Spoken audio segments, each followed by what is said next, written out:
Hello, everybody. This is Sue Frederick, and I want to have a mystical conversation with all of you, the kind where we lose ourselves in the wonders of divine mysteries, share dreams from the other side, intuitive nudgings, and soul mission yearnings. This is what happens when we lift above our human minds and we review life from that higher place of divine inspiration. I'm the author of 8 books, including Through a Divine Lens, Bridges to Heaven, and I See Your Dream Job. I'm also a lifelong intuitive, a master numerologist, an ordained unity minister, a soul regression therapist, and I love helping people just like you find your way through this dense realm that we call life. You can visit SueFrederick.com for more information. But I am so excited about my guest today. I have 2 of them. It's Beth and Rick Olsen. And I first have to tell you, I met them at the Helping Parents Heal conference. I think their presentation was the first one I went to, and it blew me away. So let me read you their bio. In 1999, Beth and Rick Olsen experienced a tragedy that no parent should ever have to go through: the loss of their 2 children, Jessica and Joshua, in a car accident caused by a drunk driver. The immediate aftermath of such a monumental loss proved to be a numbing haze filled with police, family, friends, and media. But it wasn't long before Beth and Rick began receiving messages from their deceased children, assuring them that they weren't actually gone, and ultimately proving the existence of life after death. Now, 23 years later, Beth and Rick share what they learned during their painful journey in order to help those who have experienced similar tragedy. Once again, living in a house filled with children's laughter, the Olsens prove that it is not only possible to survive such a devastating blow, but to eventually thrive. So say hello, Rick and Beth. Hello. Hello, hi. I'm so Thanks for happy to having be us. talking to you two. I just love you so much. And I just want the listeners to also know you have a book called We Never Left You. And that's such a great book. And they can go get it on Amazon, and it shares their story even more. But I also want to say, they are mystical people, Beth and Rick. And that Rick is also a shaman now, even though maybe that took a few years to move from the pain into becoming the healer, but that's what he's doing. And Beth is on her own journey of being a healer and becoming, helping people also with their pain. And in this podcast, we're always talking about the mystical experiences that help us wake up to the bigger picture. Do you guys want to share a mystical memory from that time when Jessica and Joshua had just crossed over in the car accident? Sure, we can do that. Just to reiterate a little bit, when the accident happened, it was on a Sunday afternoon. We were in a minivan, and the drunk driver ran through a red light at 80 miles an hour, became airborne, and broadsided our minivan. So we lost one child, Josh, instantly, and Jessica shortly after that. And so obviously we're trying to figure out what to do, where to go, how to put things back together. And one of the first little things that we had to deal with was how to go on. And it was the next morning, Beth and I were laying in bed, and I just asked her, can we go on? And she said, I can't go on. I I can't said, do I don't this. want to live the Right. rest of my life without my children. And so I said, well, can you make it through the day? And she said, no. I said, well, can you make it through the next hour? And she said, no. I said, yeah, how about the next 5 minutes? And she said, no. I said, okay, well, then let's just focus on the next breath. I said, we'll just lay here and breathe. And so we laid there for a while and just breathing, being with each other. And then all of a sudden, Beth says, I got to go to the bathroom. And so it's just life has that way of, moving you along and pushing you along. And that we've kind of found that all the way through. And so our really first introduction or first mystical experience that we had was we were having to meet the funeral director at his place, and we were bringing things for the kids.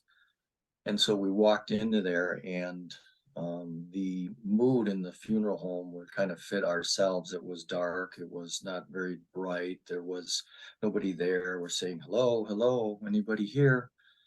And somebody finally comes up and says, can I help you? And I says, well, we're the Olsens. You know, Jim is working on our kids. And she said, okay, well, let me go get him. And so we're just still kind of standing there in a haze. And Jim comes walking towards us with this big smile on his face. And I'm like, I'm thinking to myself, you're an idiot. And he says, that Josh, he keeps turning the lights on and off and changing my music and my station. Can you tell him to knock it off? I I love think I that was look- so much. And also tell the listeners how old the kids were when they crossed. I forgot to mention that. Well, Jessica was 9 and Joshua was 7. So And yes, when he said this, I was like, I think my mouth dropped to the floor because at that point it was 1999. I had not even thought about life after death. I right. thought we just lost our children. Mhm.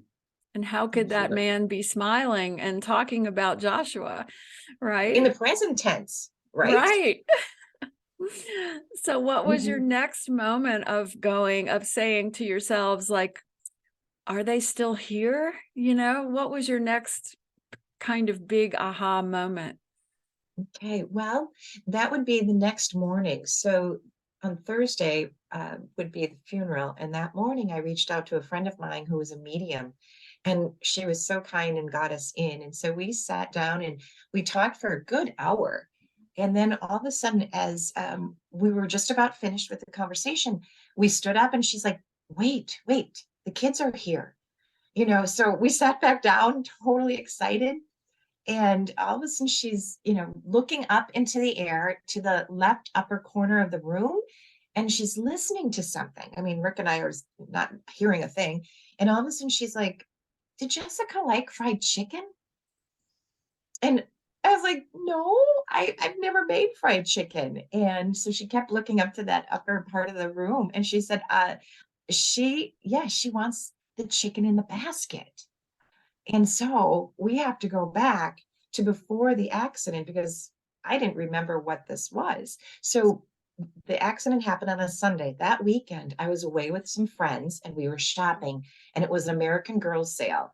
And these were these dolls that are go by the years. Some of them are from in the 1900s, some are 1950, but they have accessories. So my Jessica loved her Josefina doll. And so I was there shopping for her for Christmas. And when I got home, Jessica was hiding. She wasn't looking to see what I bought, but Josh was helping me bring all the items in. And we were putting them on my bed, and I was making piles. And some of the items I had bought for my nieces, and some I bought for, Jessica. So I got to this little chicken in a basket, and I said to Josh, do you think Jessica would like, I even have one right here. Do you think Oh, Jessica would like this little chicken in the basket? I oh, said, I look bought at it for your that. cousin, but it goes with Jessica's doll. Do you think she wants it? And so Josh said, yeah, Mom, I think she'd like that chicken in the basket. So it went in her pile. We went in the car probably a half hour later, and then the accident happened and they died. Mhm. So now fast forward back to Kathy, the medium, and she's like, she's saying she wants this chicken in the basket. So again, it took me a little bit to go, oh my gosh, it was Right. chicken in the basket. And she wanted it. Oh, well, So that that was just like, gives me goosebumps everywhere. oh, it's such proof there's life after death because it's not a random ball or her Right. doll. It's literally this fuzzy little chicken. So Right. that was our first, another aha moment of our kids are alive. And then as we were leaving, Kathy says to us, there's one more surprise for you in the car. Mhm. And so we got out to the car and we jumped in the car and we're kind of sitting there and waiting and looking and nothing's happening, and we were a little dejected. So we started the car and there's a song that came on the radio, and uh, at the time of at the time of the accident with the kids, their favorite song was Tarzan, which was an animated movie from Disney. And one of the songs from that movie came on the radio, and the name of the song was Two Worlds, One Family. Beautiful. So it was a direct message to us along with Yes. everything. Yes. Yeah. And I And still believe to this day, I mean, we are still Yeah. it's two worlds, one family. We just Right. always are connecting with Josh and And Jessica. what had been your spiritual beliefs before the accident? Nothing, right? Well, you were raised Catholic. I was raised Catholic, and you know, I was starting to dive a little bit deeper into it because I started having a dream from a gentleman, one of my old bosses who had died in a car accident. Mhm. And so he started coming in my dreams Mm. and talking to me. And so I was starting to like think there's something more than this. And I started astral traveling. But yet, you know how being a mom, you're just full mom, brownie leader, all of Yep. those things. So it was just little bits. And so when the kids died, I thought, like, I don't even know what my faith is, Right. so we really didn't dissect it as much as we have these years. Mhm. So Mhm. I love so much about your story. And what I also love reading the book, and I hope everybody gets your book, We Never Left You. And I also hope you have a new book coming out soon because we need another book. right. But as you're talking about your story, the kindness between the two of you supporting each other through this was just so beautiful to read, because we all know that grief can tear a couple apart, especially losing two children in one accident in one day. I mean, you come home and you're lost in your deepest pain, your deepest grief, your deepest blame. I mean, it's just the human natural behavior to just go into that rage, that anger, that blame, that depression.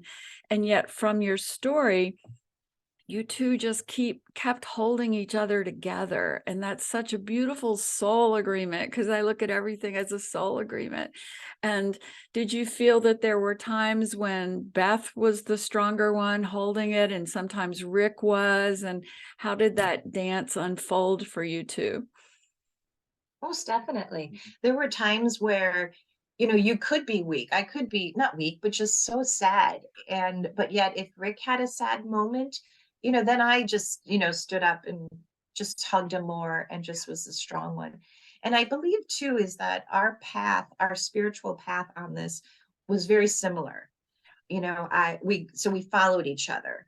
So when we started taking classes, it was more for the fact is it's like we started taking a class because normal therapy didn't work. Right. And so we were like, okay, this might work. This might help. And we found that we did that together. We both wanted to dive into it more. So That's I the key. always, yeah. Right. Yeah, because a lot of times one person wants to go and study those things and the other one doesn't. And so that can cause some friction. But you guys were both so eager to learn and to find answers, and you weren't going to settle for the traditional approach of, oh, you'll get over this eventually, right? Right. Right. Yeah, I mean, we had people in the funeral line telling us, "Oh, we hope you stay together because, 90+% of couples end up in a divorce." And I thought, that should be one of our books. We've often joked about it. Stupid things to say to somebody in a funeral. So, Oh, I wish you would write that. That is such a needed book. Or, you can have more children. And I'm like, they're not replaceable. Right. I Oh, remember when Paul had just died, my husband, and yeah. I was 29, and some people, of course, came to see me and support me. And this one guy said to me, like a day after Paul died, he said, "Oh, don't worry, you're young, you'll find another husband." mhm, Yeah, like it's just like a brand you go buy at a grocery store, right. Right, they're a dime a dozen. Go Yeah. down the children aisle, you two, and just pick up some new kids, Right. Oh, exactly. Definitely. And what brought you into, this all happened 20 something years ago. And so we know that the journey is long and hard, and it can take 100 years, it can take 50 years, it can take 20 years, whatever. But when did you really notice that there was a moment where you both were kind of going, I think we're going to get through this. And even you, Beth, I remember part of your story is you were able to have a child again pretty soon, correct? Right, right. Well, and we had a dream, or we both actually had a dream. So this was right after the accident. I had my cycles. So then it was time to start my birth control pills again. And I looked at Rick and I'm like, what are we trying? I'm shaking these birth control pills. I'm like, what are we trying to control here? There is no control in this world, right? Right. And he had said, well, you should take it until we heal. And I'm like, I am never healing from this. So I started taking my birth control pills, and one morning I said, "Oh my gosh, I had a dream." Which starts how many mornings? I dream a lot, so I'm always like, "I had a dream." So he goes, "I had a dream too," and I'm like, "You never remember your dream," but we had the same dream, and it was get the chemical out of your body. So they use the word chemical, the chemical out of your body. And so I threw away the birth control. I mean, if you both have the same message, threw it away. Now that was the end of July. We went to Colorado to stop the world. We just had a trip. We got away. We just needed to decompress and just stop the world for us. And by the end of August now, I was driving down the mountain getting a pregnancy test, and I was pregnant. Wow. I What a know, beautiful, beautiful miracle and sign from spirit, right? right? So Yeah. at the anniversary of your accident, you were pregnant, right? When you hit the first year anniversary? Actually, by the first year anniversary, I had a 2-month-old son. Oh my gosh, I So love that. Gabriel Joshua was born Mother's Day weekend. So that was such a blessing because we all think about possibly taking our own lives Right. because the pain, it's that bad. And, it's really hell. But I think Gabriel saved me. And I think Spirit knew I needed that extra love. And also, I'm a mom, true and true mom, and there's no way I'd hurt my child. So, yeah. So by the time the accident or the year anniversary came, Gabriel was a couple months old. God, I love that because I'm always telling people, our mind wants to tell us that everything from here on out is going to be horrible. That's the human mind story. And yet, I always say there's always magic around the corner that we can't even imagine. We have to have trust in the goodness of this universe, no matter how bad things feel. And at that moment when you lost your amazing 2 children in the accident, I bet you both never could have imagined that someday you'd have kids going off to college, and you'd be happy again. And yet that is how your life unfolded. Correct. Yes. We were able to have 3 children after. Even with my Gracie, the youngest, I had woke up. I was actually the day before, I was just having lunch with friends, and I said, "Oh my gosh, I have 2 boys. They are 16 months apart. I can't have children for a while. I'm so exhausted, and plus still mourning. I mean, it's not Right. good. You can't replace children." And so I woke up and I'm like, "Rick, we are not supposed to wait." I told my friends, "I have to wait. I'm so exhausted." And so I had a dream, and Spirit told me I shouldn't wait. And so we got one more child just by Spirit telling us it's time. So we Beth, have you to are listen to so our dream. intuitive. I just love it. I just love it. Thank you. So the dreams guided your family planning. Right. It was cute. Rick was like, "Oh, one child we're actually going to try to have, like." Like, we do know how to get pregnant, but it was like, Rick was like, "I'm on it. I'll help. I can do this That's so job." great. And what started your journey to become a shaman, Rick? How did that begin to unfold?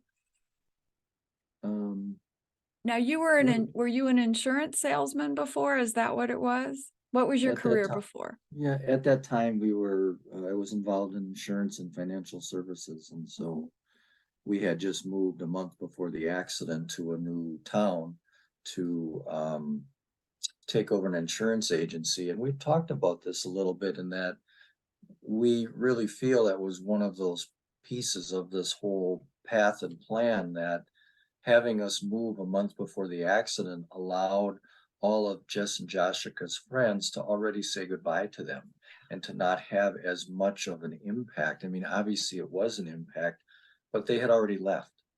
And so it really helped them, I believe, the kids, with that aspect of I already said goodbye. I knew they were gone.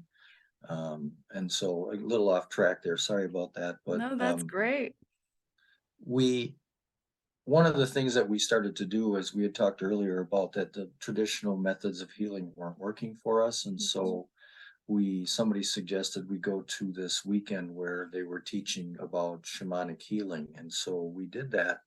And I approached the instructor and, mentioned to him of what had happened to us. And, he said, how long ago was it? And I said, it was only a few months ago. And he said, well, you're not going to work with each other. He said, I will work with Beth and you can work with my assistant instructor. And he used Beth to demonstrate some of the healing techniques. And then he said he wanted to talk with us after the class was over.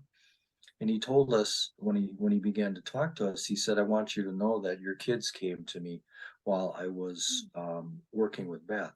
And he said, they're not little kids. They came as 7, 8 foot tall, very powerful spirits, very old. And then he said, you were unconscious during the accident, weren't you, Rick? I said, yes, I was, but we hadn't told him that. And he said, well, the reason why you were unconscious is that you helped the kids to cross over. He said, you've been a shaman many lifetimes in the past, and the kids say it's time for you to learn again. You need to become a shaman once more. And what we also figured out later on as we put pieces together is that Beth was conscious the whole time through the accident. And the reason for that was everything she asked for showed up at the accident site. And we figured out later on that Spirit put all of those parts and pieces there so that literally everything she asked for showed up at the accident site, so that she knew anything and everything that could have been done was, so that there was no You should explain hesitancy. that, Rick, because I've read about this. You had a helicopter show up, right? And you had policemen and CPR people just arrive magically. Do you want to talk about that? It was when the accident happened, as I said, it was a Sunday afternoon, and there was a husband and wife doctors that were literally on the other side of the intersection that saw the accident. So, when Beth got out of the car, she's like, I need a doctor. And they said, we're doctors. What can we do to help? Literally got a hand on my shoulder, like calming me down, like we are here. And what can I do? And I said, just get my Jessica out. I knew Josh had already passed. And wait, there might be a possibility to save Jessica. Wow. There was an off-duty police officer walking by the intersection when the accident happened. He was the one that jumped in the car and was holding my head so that until they figured out what was wrong with me. There was a police car that was responding to a domestic abuse call, which was this drunk driver fleeing from his scene. So he actually saw the accident in his rearview mirror. There was Flight for Life was already in the air. They rerouted it to us. There was ambulances in the air. They rerouted to us. So everything. So Beth was able to be out there being the mom, saying, do this, do that, take care of this, and in manifesting it all, because every mom needs to know they've done everything they could. Correct. Well, and I still, to this day, I can feel angels wrapped around me, like the wings, because I didn't move. After the accident, it was such a loud noise. That's what I asked. I turned around to ask my kids, what was that noise? And that's when I saw the devastation. And I looked down at myself and I'm like, I was perfectly fine, but I could feel this warmth and this like jacket, blanket type of thing. So I know I was encased. Yes. To be saved. So after the accident reconstruction has said all 4 of us should have died. We should not have survived. Yeah. So why did you two survive from the soul's perspective? What is your answer after 23 years? The short answer that we give people is that the kids put us in a position to be able to help other people. Their role was to get us to that point and to help us here. And now they're continuing to fulfill their role from the other side. putting parts and pieces in place, and by even during the times when we do healings for people, the kids will show up in the healings and talk to the people or to help facilitate the healing. So they're working still on the behalf of Right. us, helping heal other people. Oh, that's so beautiful. And there's even another piece to your story that's so mind-boggling. If you could talk for a moment about the drunk driver and his story and how you're going to connect with him. Well, yes, it's throughout the whole 23 years, we've never hated the drunk driver. We always called him, Mr. We never just call him any bad names. But so we never had this angst with him, anger. We just knew that wouldn't be right in our hearts. So just about 2 weeks ago, I received a letter from the parole officers letting me know that there's going to be a change in his parole. Meaning who is going to watch him, he's going to answer to. And I was like, I just hadn't seen it in a long time. I had known he was out of jail. And so I kind of thought, well, I'm going to Google him. I never Googled the man. I never stalked him. And I just was like, oh, wow, he's a minister, and I had heard that. And so then I thought, you know what? He's helping people. So I was really surprised by that. I was so pleasantly surprised by that. Watched a video to make sure I knew it was him. And then I was talking to Rick, and I'm like, I'm almost wondering if it's time to forgive him, because I had this, we've had 23 years to digest all of our learnings and our classes and our teachings that we've heard. And if you truly believe in soul contracts, which we do, all of a sudden it occurred to me, like, David's soul contract, he must have chose to be the bad one, the evil one, to send our kids home so that we can help others, and that now he's helping others as well. So this is like an epiphany to me. A collective agreement to help people evolve. Correct. I'm like, how did we know him in a past life? That's like in the spirit world. But yet he chose his soul contract to send Jessica and Joshua home, which they needed to go home, which I always knew Josh was going to, pass or at an early age because he was an old soul. And so then I said to Rick, I think it's time to accept his forgiveness. Excuse me, we're going to forgive him and accept his apology. And so I reached out to the parole officers, and after 23 years, we're going to meet next week, and we're going to talk. He's remarried. So yeah.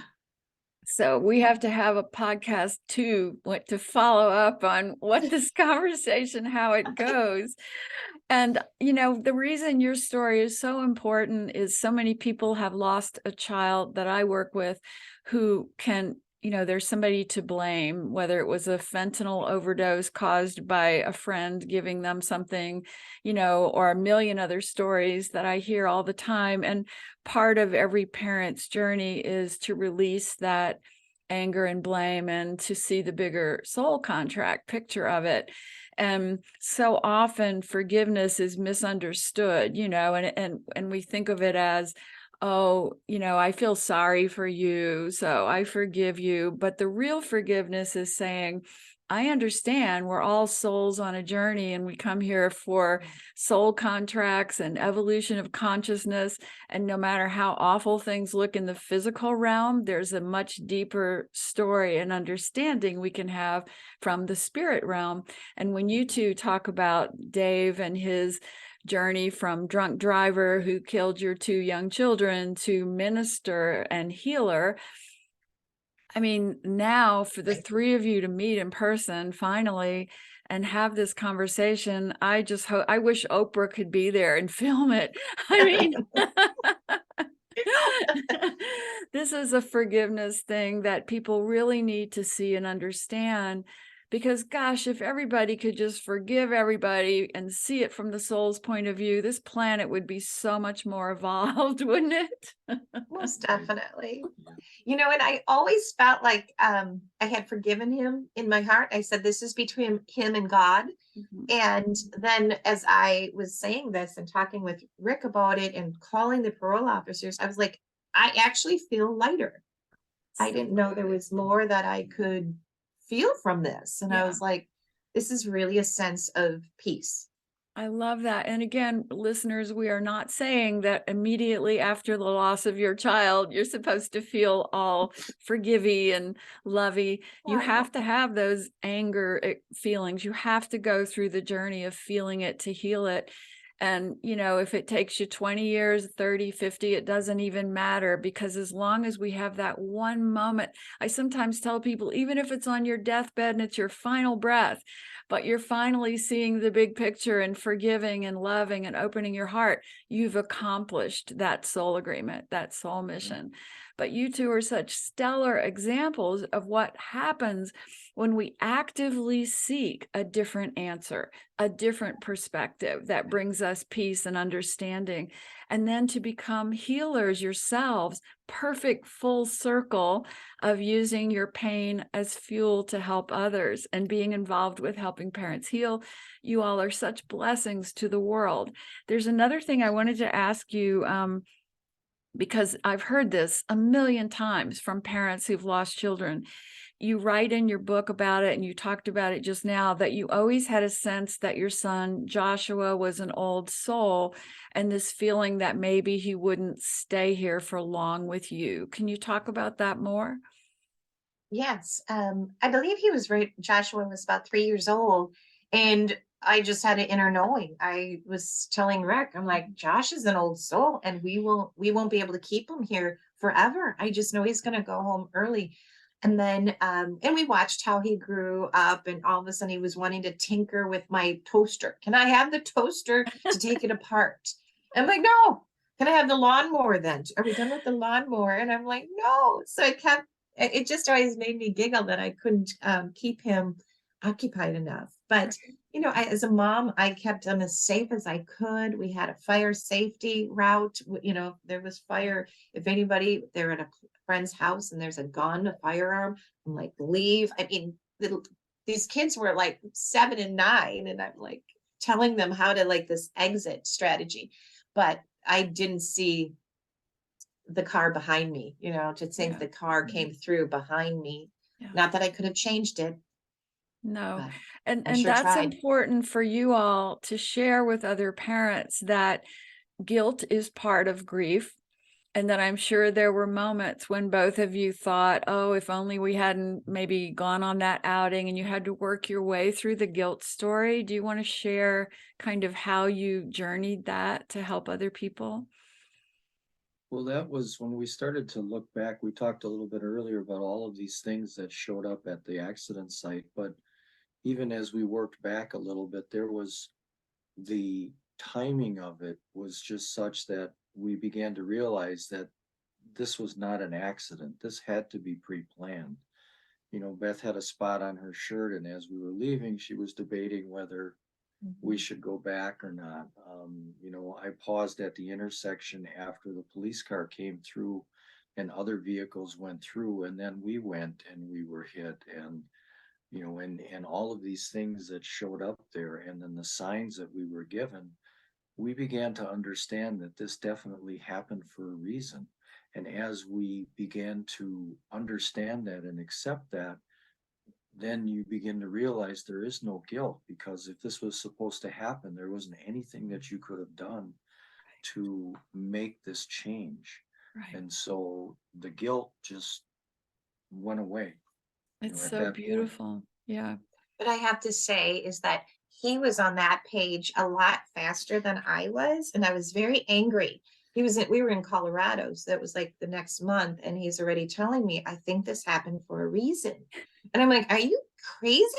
Right. I'm Like, like, where's my boxing gloves here? I'm just exactly. And I was still thinking I could change it. I just felt like I'm praying to God. I'm praying that I'm going to get my kids back. And I did. I mean, clearly in energy, form, not right. physical form. But so we were in the beginning, we would be like Yeah, but you know, Like, the mother always oh, carries that guilt because we bring the children into the world physically, and so it's our job, we believe, to keep them alive and safe. right. And you know, so if something happens to them, in the human mind will naturally torture you as a mom. But eventually, even the human mind will kind of take a pause as the soul's voice gets stronger and stronger in your head to show you the bigger picture of the divine order. And I love the way you all have navigated that. And today, when you do shamanic healings for people, well, why don't you talk about your work with people now, and also where they can go to find more about your work and sign up for a session? So we have a website that's the same name as the book, weneverleftyou.com, and that tells a little bit about our story and about some of the things we can offer from a shamanic standpoint, or some other things that we can do for people. The shamanic work can be done in person or it can be done remotely. In fact, most of the work that I do is remotely, and I do this work literally all over the world. And it's, for us, we consider it a gift to be able to do this for people because we see the power of the experiences that we've had and the power of the connection we can make, as well as the power of transformation that these, healing sessions can take place for people. It's literally life changing for I've people. always kind of joked a little bit. I'd love to take a picture of before people go into his office to have a healing and afterwards, because so many times there's tears. They're like, I don't even know why I'm crying, but as you're coming here, sometimes that energy gets activated. Yeah. And so, but then they come down and they're laughing. And do you want to talk about how it helps get rid of some dense energies, or?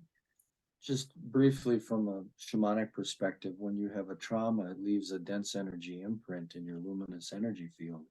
And the goal of a lot of the shamanic healing techniques is to remove that dense energy, because that dense energy imprint is what causes the changes in you. And those changes will manifest physically, mentally, emotionally, or spiritually.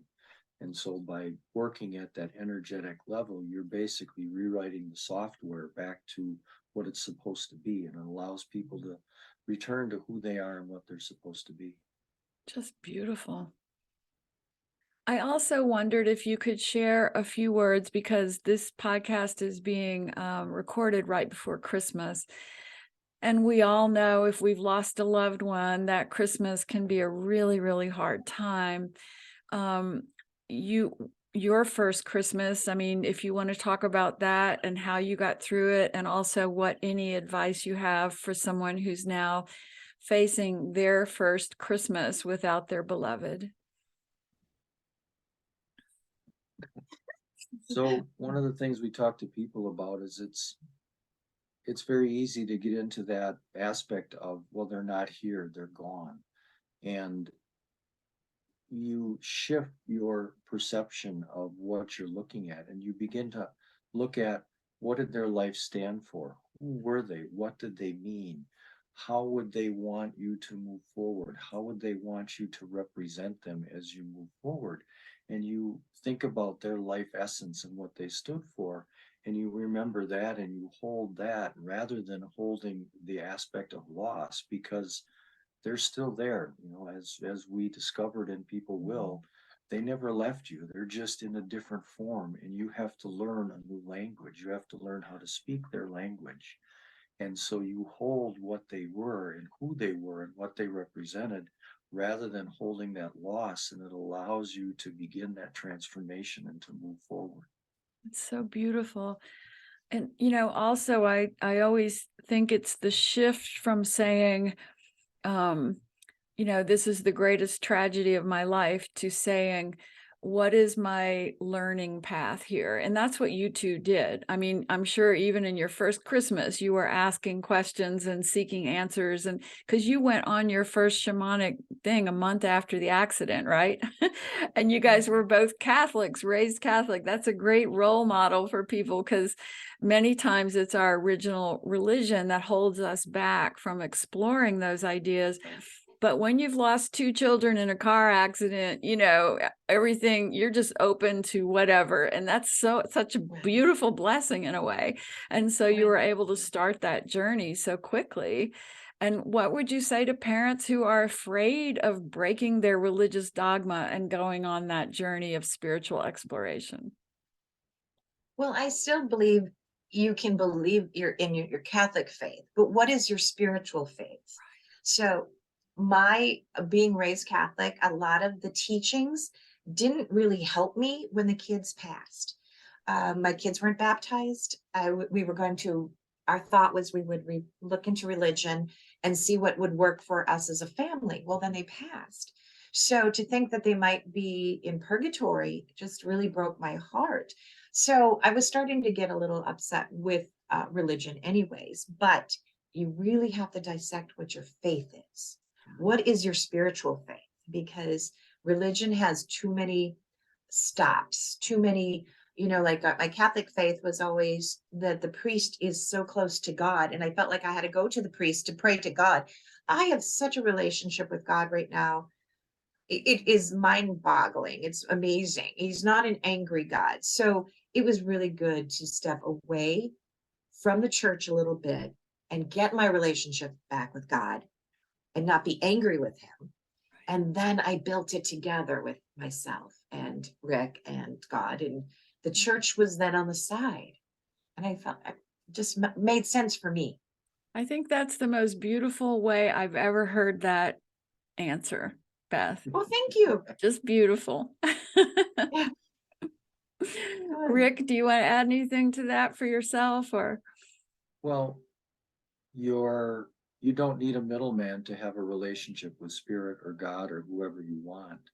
If you look at your core doctrine that you have followed, whatever it might be, Christianity or Hinduism, Islam, whatever it is, they all talk about that relationship with that spirit or that greater being. And all of the writings that they have for them are really guidelines on how you should act and how you should approach. But it's really that direct relationship. And that's what you need to cultivate again, is that's where that faith comes from, is I don't need an organized structure in order to support me to understand what I want to believe in. You have to cultivate that. And unfortunately, sometimes it takes a tragedy for you to pull out your faith card or your spirituality card and be able to understand what it really means for you. Yeah, that's so true and so beautifully put. I always say that when we're having a good time here, we don't really pay attention. And unfortunately, it's when our hearts get broken that we start asking the good questions and going on the good journey of seeking. I always say my faith was like on a library card. And when my kids died, I was like reading it, turned it over. I'm like, there's not enough here. There's Right, not enough because you don't really dissect into it or look into it. But right. then it's this spirituality is like a whole nother language. It When we is. started going to classes, they actually talked about our kids' spirit and the other world. And I'm like, I want to learn what you're talking about. What is this wonderful language that's giving me hope? Yes. I love that because at Helping Parents Heal, I was at one of the meetings when I heard one of the moms, she had just lost her son in a tragic accident, and she ended up finally going to the local Helping Parents Heal meeting. And she said all these women were in there happy and having talks about the signs from their children, and they were all dressed up. And she said, I hadn't washed my hair in 3 weeks and I was wearing sweat clothes. And I showed up at this meeting and I was listening to them, and it came my turn to speak. And I said, I'll have what you're having, It was just like whatever they're on to, I want it. Right.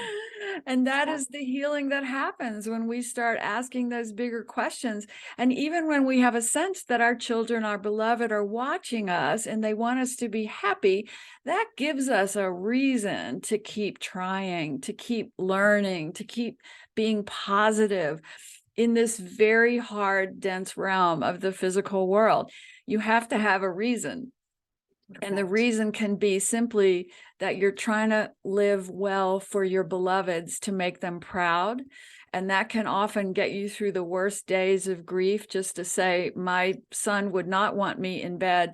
I remember teaching a grief workshop, and one of the moms there said, I spent the first year of my life in bed ordering everything from Amazon.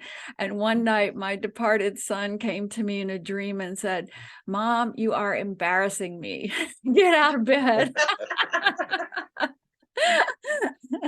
And so she was able to finally go, wow, you mean you're watching this? Okay, Yeah, I'll get up. right.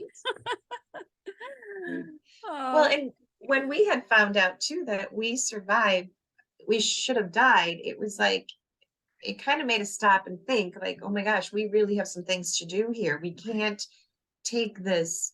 I mean, first of all, I wanted to die, but we couldn't take this gift and do nothing with it. There is more to go, more to and do. that's so good, Beth, because so many people say, why am I still here? And they turn that into a negative thing. Like, why would the people I love be gone and I'm still here? But the real thing, if you flip it, you're still here on purpose. You still have important work to do for the world. So get to it.